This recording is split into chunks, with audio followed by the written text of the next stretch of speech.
Welcome to today's discussion on overhead variance analysis. Running a business involves managing various costs, and understanding overhead variances is crucial for financial success. First, let's break down what overhead variance analysis is all about. Imagine you're running a manufacturing business, like this one. You've got overhead costs, things like rent, utilities, and manufacturing salaries that are necessary for keeping your operations running smoothly. Overhead variance analysis is a way to compare your actual overhead cost with what you expected them to be. There are four types of evaluating overhead variances. Number one, we can evaluate it using one-way variance analysis. We can also evaluate it using two-way variance analysis. There is also three-way variance analysis. And lastly, four-way variance analysis. In one-way analysis, we simply compare the actual overhead cost to the standard overhead cost without further breakdown. The formula in getting the total overhead variance using one-way variance approach is actual overhead cost less standard overhead cost. If we are going to further break down each component of the formula in the actual overhead cost, we can have actual hours times actual rate less on the standard overhead cost, which can be expressed into standard hours times standard rate. The difference of the two formulas will be considered as the total overhead variance. In our discussion today, we're going to explore different ways of calculating variances. While I usually prefer understanding concepts instead of just memorizing formulas, for this talk, we'll memorize these formulas to make things easier. I'll explain these formulas in a simple way, step by step. First off, we'll make a table to organize our discussion.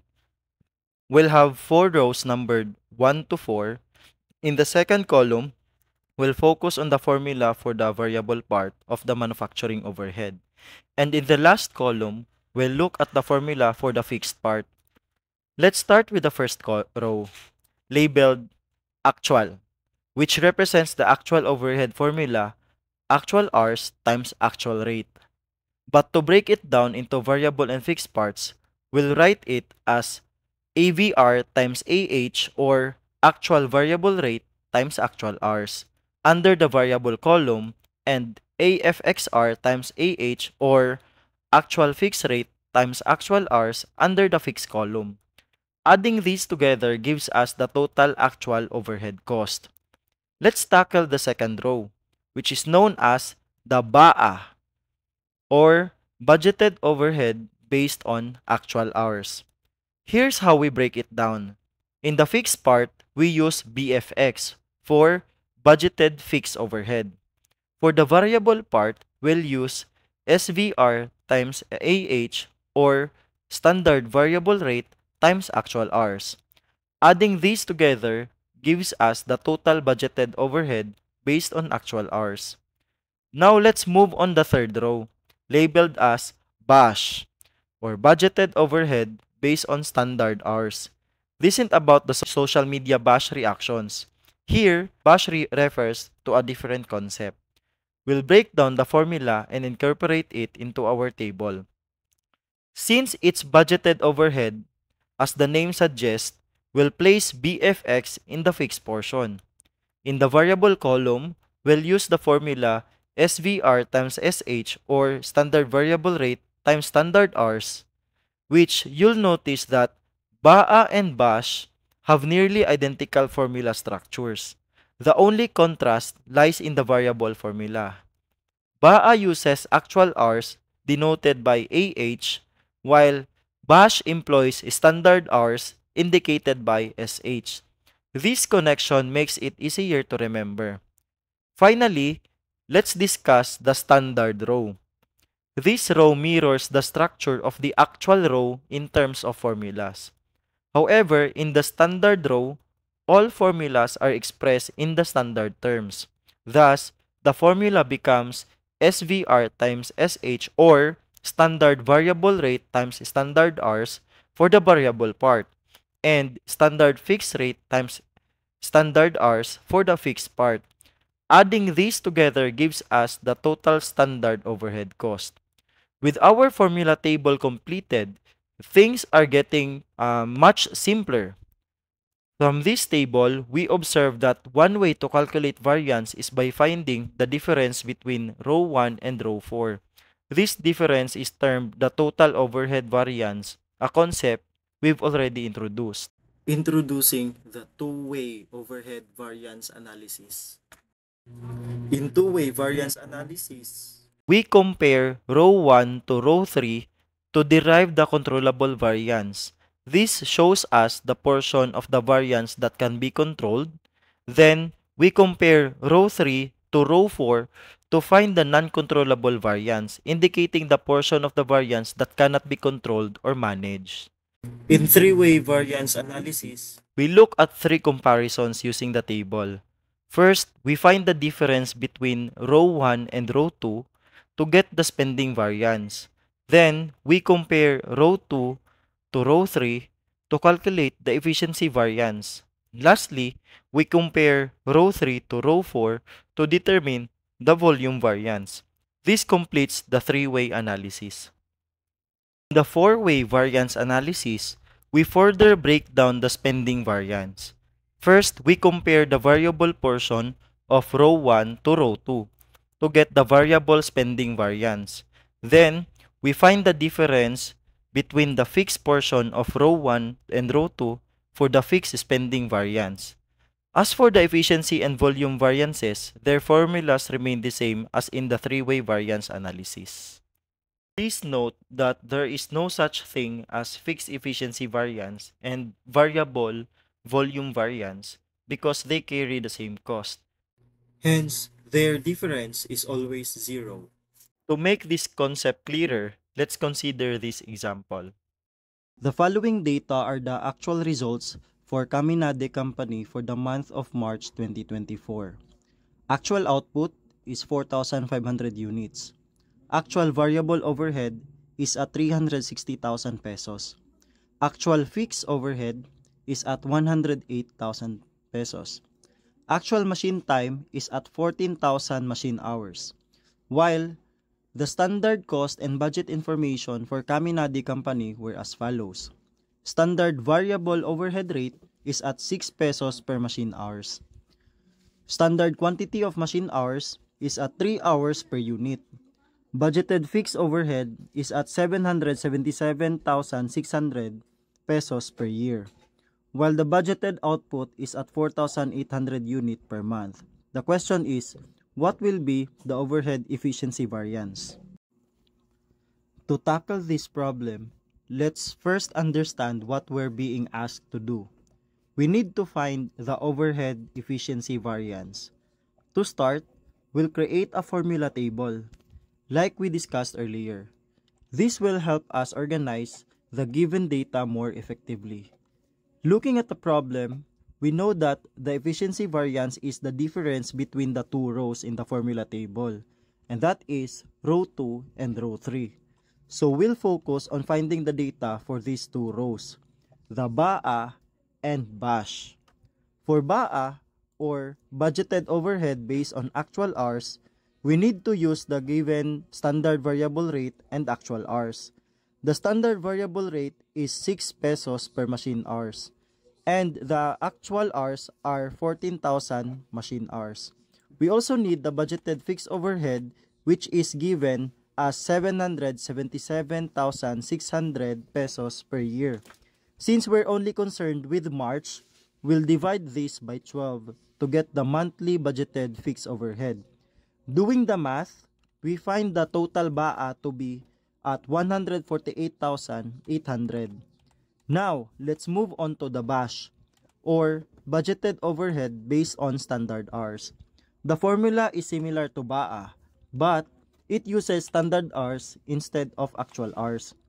We'll use the same standard variable rate and budgeted fixed overhead, which was already found in the previous row. However, for standard hours, we need to calculate based on actual output. The standard quantity of machine hours per output is at 3 standard quantity multiplied by actual output of 4,500, giving us a total of 13,500 machine hours. Multiplying this by the standard variable rate and adding the budgeted fixed overhead, we find the total bash to be at 145,800. Now that we have both BAA and bash, let's compare them. The difference between them is 3,000. BAA is higher by 3,000 than bash, indicating an unfavorable overhead efficiency variance. This means that BAA, which represents actual hours, exceeds bash, which represents standard hours, resulting in an unfavorable variance of 3,000. Nico Incorporated analyzes manufacturing overhead in the production of its only one product, CD. The following set of information applies to the month of May 2024. Units produced, budgeted at 40,000 units. The actual units produced is at 38,000 units. Variable manufacturing overhead is budgeted at 4 pesos per direct labor hour, while the actual variable manufacturing overhead is at 16,400 pesos. Fixed manufacturing overhead is budgeted at 20 pesos per direct labor hours, while the actual fixed manufacturing overhead is at 88,000 pesos. The direct labor hours is at 6 minutes per unit, which is budgeted at 6 minutes per unit, while the actual direct labor hours is at 4,200 hours. The questions are the following. What is the fixed overhead spending variance? Next, what is the volume variance? Last, how much was the variable overhead spending variance? To approach this problem effectively, let's take it one step at a time. Our goal is to find the fixed and variable overhead efficiency variance along with the volume variance. Firstly, we'll set up a formula table, as we discussed earlier. This will help us keep track of all necessary data. Now, let's dive into calculating the fixed and variable overhead spending variance. We'll focus on row 1 labeled actual and row 2 labeled BAA, or budgeted overhead based on actual hours. For row 1, since it's labeled actual, we'll start by noting down the actual variable and fixed overhead. Fortunately, both are provided in the problem, so we can easily fill them into our table. Moving to row 2, BAA, we look for the given data in the problem. The standard variable rate is 4 pesos per direct labor hour and the actual direct labor hours are 4,200. Multiplying these values, we find the variable portion of BAA, which is at 16,800. Now, to find the fixed portion represented by BFX, we use the formula standard fixed rate multiplied by budgeted direct labor hours. Given the standard fixed rate of 20 pesos per direct labor hour, we calculate the budgeted hours by multiplying the standard direct labor hours per unit by the total, take note, budgeted units produced, not the actual. This gives us a total of 4,000 hours. Multiplying this by the standard fixed rate, we find the budgeted fixed overhead, which is at 80,000.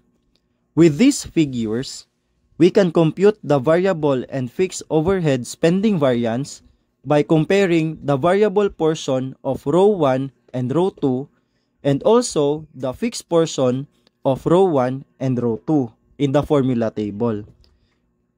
The variable overhead spending variance is 400 pesos favorable, as the actual variable overhead is lower than the budgeted overhead based on actual hours. This means that the operation results into a favorable variable overhead spending variance. Conversely, the fixed overhead spending variance is at 8,000 pesos unfavorable, as the actual fixed overhead exceeds the budgeted fixed overhead. Now, let's move on to solving the volume variance. By comparing row 3, which is BASH or budgeted overhead based on standard hours, and row 4, which is labeled as the standard row. In row 3, BASH, we use the standard variable rate provided and compute the standard hours by multiplying the standard direct labor hours per unit by, take note, the actual units produced. For row 4, which is labeled standard, the variable portion is identical to row 3, while the fixed portion is calculated using the standard fixed rate of 20 pesos per direct labor hours and the standard hours which was previously computed at 3,800 hours to get the standard fixed overhead of 76,000. Comparing the total amounts in row 3 and row 4, we find the volume variance at 4,000 unfavorable. Key takeaways. When comparing BAA to BASH for efficiency variance, we only compare their variable portions, as the fixed portions are identical, which is both BFX.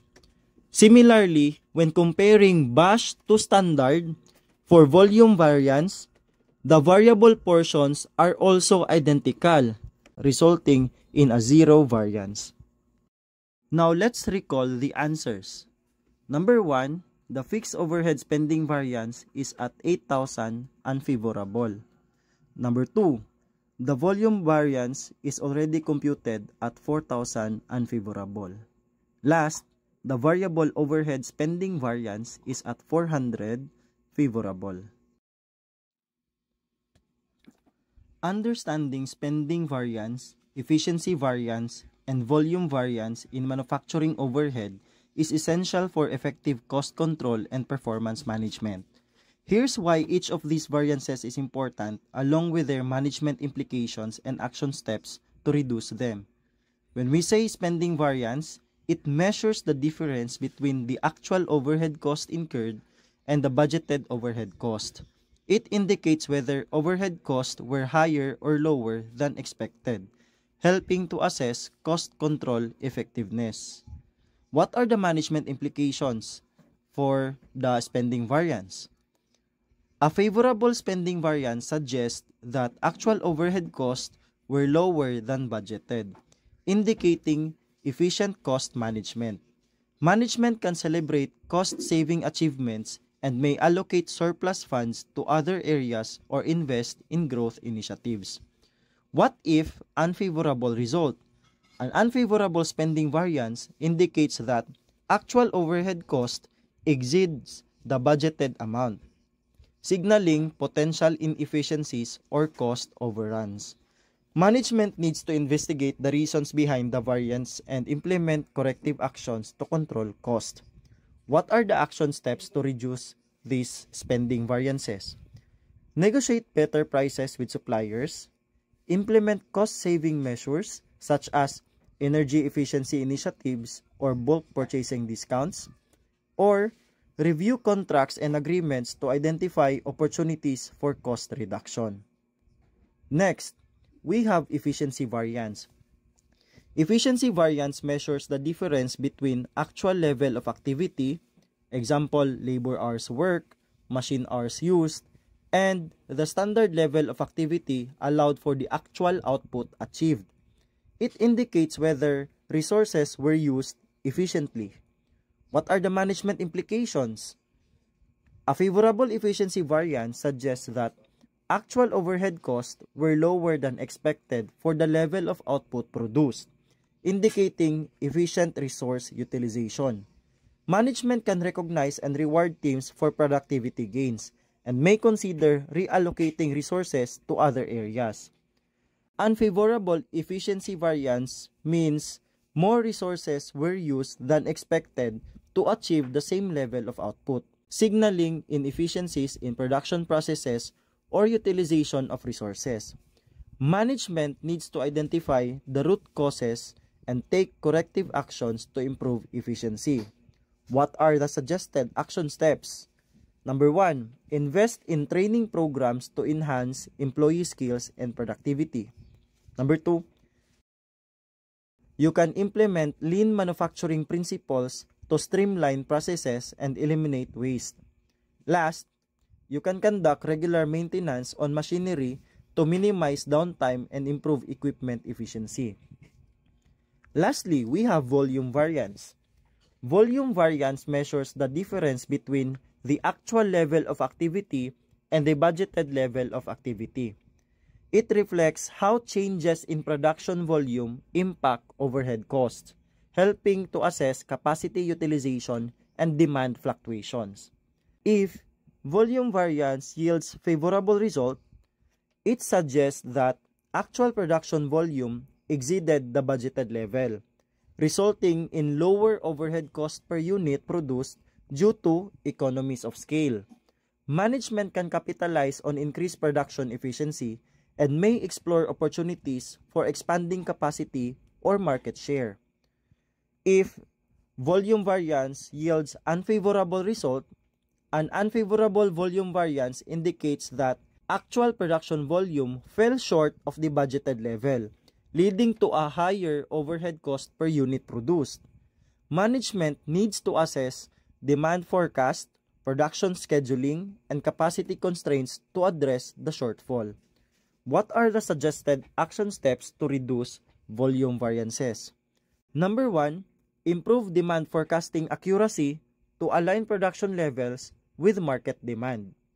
Number 2, you can implement flexible production processes or capacity adjustments to respond to demand fluctuation. Lastly, explore opportunities for outsourcing or subcontracting to meet short-term capacity needs. By monitoring spending variance, efficiency variance, and volume variance in manufacturing overhead, and taking appropriate action to address favorable or unfavorable results, organizations can optimize cost management, enhance operational efficiency, and improve overall performance. I guess that is the conclusion of my report. Thank you for your attention and engagement all throughout this discussion. Together, let us strive for excellence and innovation in all aspects of our operations. Thank you so much and God bless.